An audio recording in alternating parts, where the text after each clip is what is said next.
नमस्कार. Ruskin bond यांची एक भन्नाट गोष्ट आज आपण पाहणार आहोत. ही गोष्ट आपल्याला विचार करायला लावेल की एक साधीशी अफवा, हो खरंच फक्त एक अफवा, अख्ख्या शहरात काय काय उलथापालट घडवू शकते. चला तर मग या कथेत जरा डोकावून पाहूया आणि बघूया की एक अगदी छोटी वैयक्तिक तक्रार एवढ्या मोठ्या विनाशाचं कारण कशी काय बनू शकते. खरं तर विश्वास बसणार नाही, बरोबर? पण चला बघूया नक्की काय घडलं होतं. तर सुरुवात होते एका झाडूवाल्याच्या साध्या तक्रारीने. हीच होती ती पहिली ठिणगी जिने पुढे जाऊन वणवा पेटवला. हा आहे नथू, पिपलानगर बँकेतला झाडूवाला. आता बघा, महिन्याची 20 तारीख उलटून गेलीये, पण पगार काही हातात आलेला नाही. त्यामुळे तो जाम वैतागलाय आणि तो राग तो बँकेच्या पायऱ्यांवर झाडू मारताना काढतोय. इतक्या निष्काळजीपणे झाडू मारतोय की सगळीकडे फक्त धूळ उडतीये. तेवढ्यात त्याचा मित्र सीताराम, जो धोब्याचा मुलगा आहे, तो तिथून जातो. त्याला बघून नथू आपली नाराजी व्यक्त करतो. तो म्हणतो, अरे मला माझा पगार पण वेळेवर मिळत नाहीये. बस अजून एक आठवडा बघतो आणि सोडून देतो हे काम. आता इथे लक्षात घेण्यासारखी गोष्ट काय आहे, तर ही पूर्णपणे त्याची वैयक्तिक समस्या होती, बाकी काहीही नाही. आणि इथूनच सुरू होतो तो प्रवास, कानाकोपऱ्यातल्या गोष्टींचा. आता बघूया ही एक साधी गोष्ट एका कानावरून दुसऱ्या कानावर जाताना कशी बदलते. आता बघा, सीतारामला वाटतं की नथूला मदत करावी. त्याच नादात तो श्रीमती श्रीवास्तवांना सांगतो की एक झाडूवाला नवीन नोकरी शोधतोय. तो काय म्हणतो, ते त्याला पगार देत नाहीत आणि त्याला नोकरी सोडायची आहे. पाहिलंत, नथू म्हणाला पगार मिळाला नाही आणि इथे झालं पगार देत नाहीत. एक छोटासा पण खूप महत्वाचा बदल. आणि आता ही गोष्ट घरातून बाहेर पडून थेट पोहोचते बाजारात. पिपलनगरच्या गजबजलेल्या बाजारात, तिथे एका चिंचेच्या झाडाखाली श्रीमती श्रीवास्तव आपल्या मैत्रिणीला श्रीमती भूषण यांना ही गोष्ट सांगतात.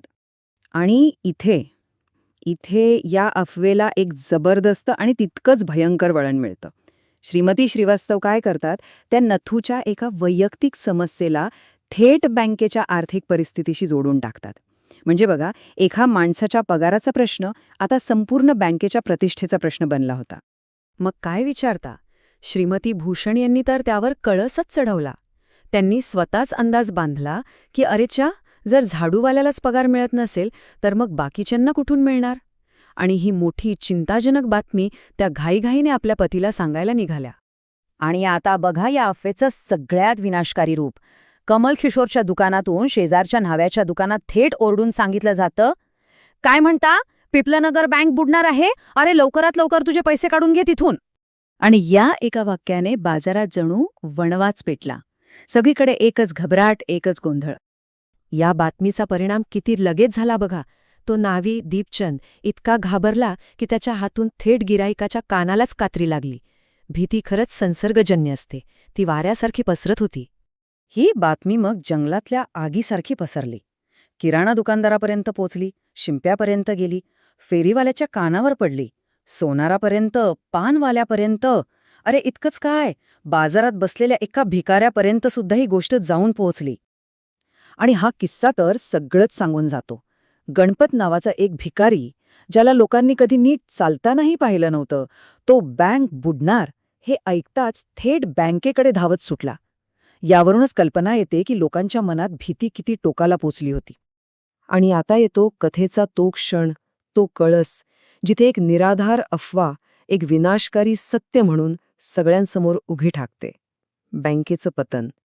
बघता बघता बँकेबाहेर लोकांची प्रचंड गर्दी जमली. सगळेजण आपले पैसे परत मागत होते. एकच गोंधळ. बिचारा बँक मॅनेजर त्या संतप्त गर्दीला शांत करण्याचा खूप प्रयत्न करतो. तो समजावतो की बँकेत इतकी रोख रक्कम लगेच उपलब्ध नाहीये, पण त्याचं ऐकणार कोण. गर्दी तर काहीही ऐकण्याच्या मनस्थितीत नव्हती. सगळे एकसुरात ओरडत होते, आम्हाला आत्ताच पाहिजेत पैसे, आत्ता आत्ता आत्ता. आणि मग तो क्षण आलाच जेव्हा लोकांच्या भीतीचं रूपांतर हिंसेत झालं. गर्दीतून कोणीतरी एक वीट उचलली आणि ती थेट बँकेच्या मोठ्या काचेच्या खिडकीवर जाऊन आदळली. खिडकी फुटली. आणि आता ही कथा एक पूर्ण वर्तुळ घेऊन पुन्हा तिथेच येते जिथून ती सुरू झाली होती. चला बघूया ज्याच्यामुळे हे सगळं घडलं तो सूत्रधार कोठे आहे. दुसऱ्या दिवशी सकाळी नथू आपल्या नेहमीच्या वेळेवर झाडायला येतो.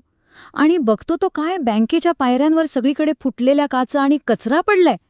आदल्या रात्री काय गोंधळ झाला आणि त्या गोंधळात नकळतपणे का होईना पण आपला किती मोठा वाटा होता याबद्दल तो पूर्णपणे अनभिज्ञ होता. आता ही सगळी तोडफोड पाहून त्याच्या मनात काय विचार येतोय माहितीये? फक्त आणि फक्त त्याच्या वाढलेल्या कामाबद्दलची चीड. तो स्वतःशीच फुटफुटतो. गुंड गुटले, एकतर पगार वेळेवर नाही, वरून माझं काम पण वाढून ठेवलंय.